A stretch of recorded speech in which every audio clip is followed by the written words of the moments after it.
You're listening to the Small Business Talk podcast with Cathy Smith. Episode 46. Small Business Talk is a podcast for business owners and entrepreneurs who want a better way to run their businesses without spending years doing it the hard way. Small Business Talk is hosted by Cathy Smith, who has run the same marketing agency for more than 17 years and helped hundreds of business owners achieve their marketing goals. Hey, I'm so glad you could join us. What tech do I need in my business? That's our topic for today. Many years ago, I bought my first modem. The old dial-up ones. Some of you might be old enough to remember. It was top of the range at the time. Not only was it a modem that connected you to the internet, but it could run your phone and your answering machine through it as well. Plus, you could do your fax machine. Yep, I said it was a long time ago. It was much more expensive than the standard model, but it did everything. When you get a fax, you'll be all set, I was told. Yes, I didn't even have a fax machine at the time. And it would take many years until I did. And by then, I didn't have that modem anymore. Tech has changed a lot since those days, when tech was generally hardware and everything was expensive. Today, tech is mainly software, and it ranges from free to some more expensive options. So what tech do you need in your business?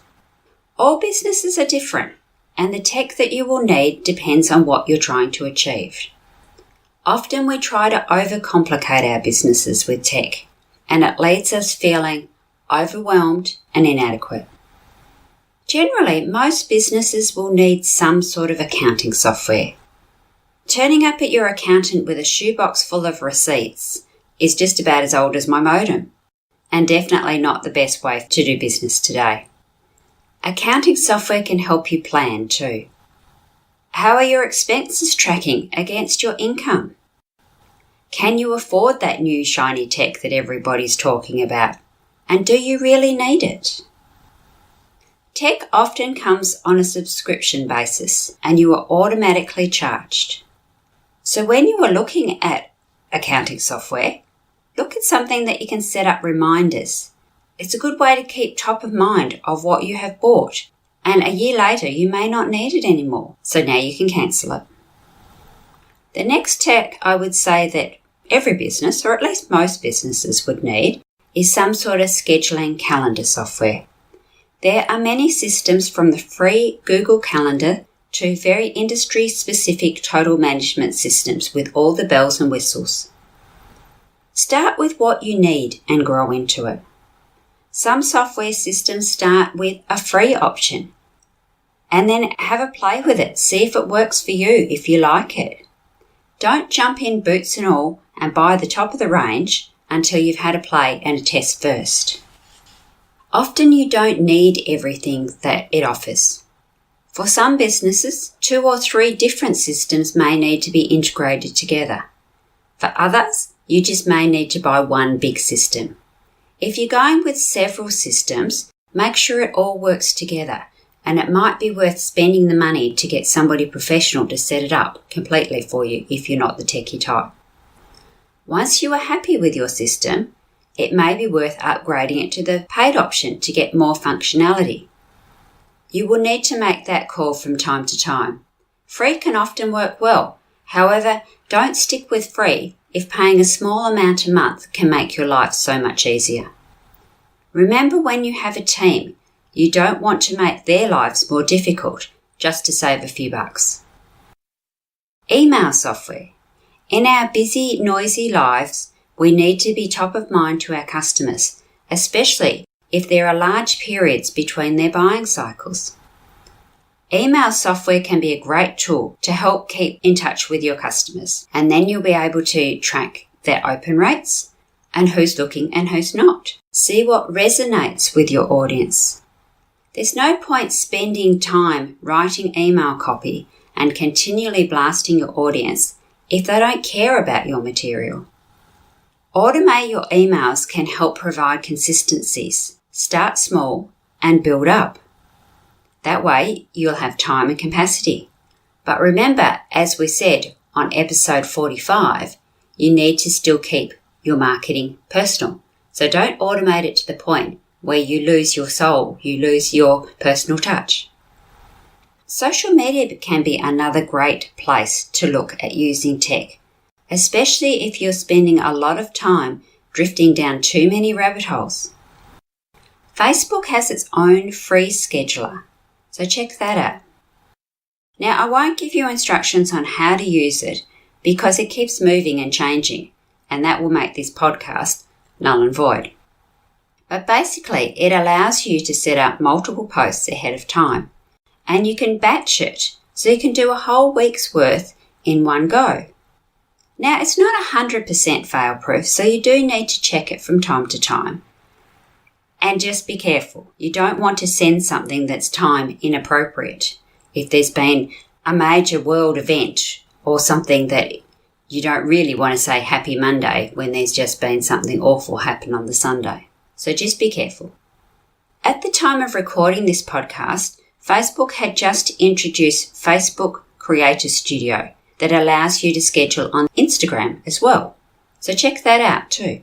There are lots of third-party social media scheduling tools that allow you to do multiple platforms at once.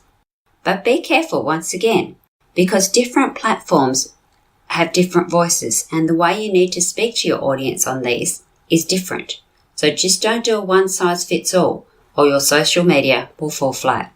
For example, Instagram loves hashtags, and multiple hashtags on your Instagram post is quite acceptable and will help with your reach to get to your potential audience. However, the same post filled with hashtags is frowned upon by Facebook. Yes, 1 or 2 hashtags on Facebook is great, but not 20 or more. And lots of hashtags on Facebook posts will actually reduce your reach. So if you intend to use the third party, make sure that you are sticking to the rules of each platform. Also, a word of warning on third-party apps. Some say that they can post on lots of different social platforms, but once you get inside them and buy them, you will find that you have to integrate with another paid software. And multiples of $10, $20 or $30 a month subscriptions can really add up. So just check it out and do your homework before you jump in, boots and all. Outsourcing your tech might be a good way. Should you be buying the tech or is it better to outsource it? Well, that depends on your skill level, your budget, your time you have available, the passion for it. Sometimes it's better to just outsource it to somebody who does have that skill set. Your website is a great example. There are lots of very low-cost software platforms that you can build websites yourself, but there's also lots of pros and cons. So when you're thinking about building a website, think about, do you have the time to commit to build it and then maintain it? How are you going to attract Google and potential clients to your website? Do you have the passion and creative flair to make your website look good and customer friendly? The biggest problem with free or low-cost platforms is generally once you want to do anything, you have to then pay. And that adds and adds and adds. To use your own domain name, that's extra. Want to add a form, that's extra.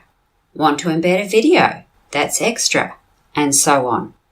And often they're limited in your growth. So once you get to a certain level and want to do something else or make it bigger, often you will need to start again. Often they are standalone platforms as well. So if you do want to move from that platform to a more robust platform or have something else, you would then need to start completely from scratch. For websites, I would recommend WordPress and self-hosted WordPress.